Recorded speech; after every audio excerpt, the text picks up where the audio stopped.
अब हाथ और पाँव में काला धागा या लाल धागा बांधना कैसा है?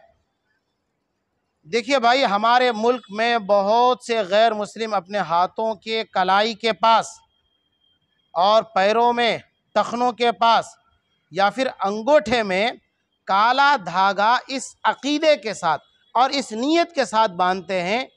वो ये समझते हैं कि ये काला धागा मुसीबत से मुझे बचाएगा, परेशानी से मुझे बचाएगा, इस काले धागे को बांधने की वजह से मुझे नफ़ा होगा या नफ़ा की वो उम्मीद करते हैं। इस अकीदे के साथ हमारे मुल्क हिंदुस्तान में गैर मुस्लिम काला धागा हाथ की कलाई के पास या फिर पाँव के टखनों के पास या अंगूठे में बांधते हैं।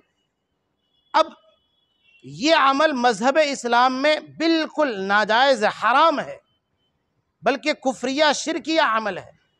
तो लिहाजा हमें इस अमल से बचना चाहिए और हर वो अमल जो गैरों के साथ मुशाबहत इख्तियार करता हो उस अमल से हमें बचना चाहिए। और अगर कोई इस अकीदे के साथ काला धागा हाथ की कलाई में या ये कि पाँव के टखनों के पास बांधता है कि इस काले धागे को बांधने की वजह से मुसीबतें टल जाएंगी और परेशानियां दूर हो जाएंगी, तो अल्लाह तबारक व ताला आपकी मेरी सबके ईमान की हिफाजत फरमाए।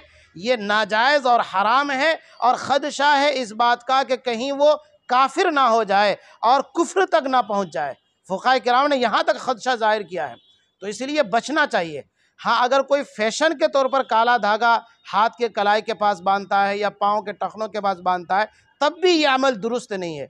इसलिए कि हमारे नबी सल्लल्लाहु अलैहि वसल्लम ने हमें ज़िंदगी जीने का तरीक़ा दिया है। कोई अगर मुसीबत हो, तकलीफ़ हो, उसके लिए अल्लाह के नबी ने हमें नमाज सिखलाई है। हम नमाज़ पढ़ें, अल्लाह से दुआएँ करें, इंशाअल्लाह मुसीबतें टल जाएंगी।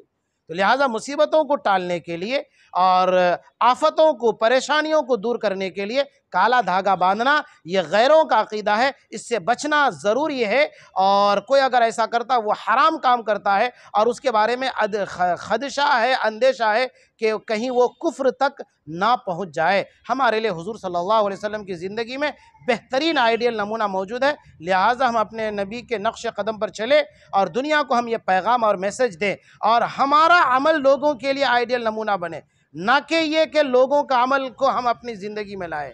अल्लाह हमें हमारी हिफाजत फरमाए।